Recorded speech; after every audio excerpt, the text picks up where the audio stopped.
ছবি তুলে আমরা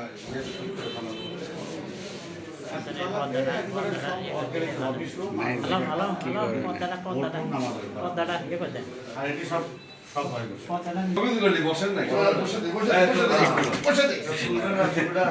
হ্যাঁ এই তো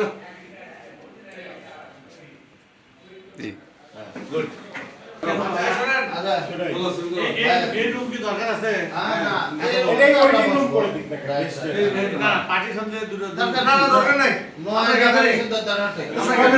এই জায়গাটা যেটা আছে এটা আপনার রুম করতে পারেন।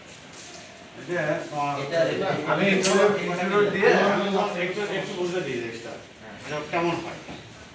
সাধারণ মানুষ আসবি আসে জন্য তিনতলাতে আসে তার কাজ করে চলে কথাটা বুঝছো। আর আমাদের যে রুমটা আছে না এই রুমে পার্টিশনকে দরকার লাগে আমরা যখন বসবো একসাথে হঠাৎ একদিন মিটিং এ জমা। হ্যাঁ আর সবসময় ব্যবহার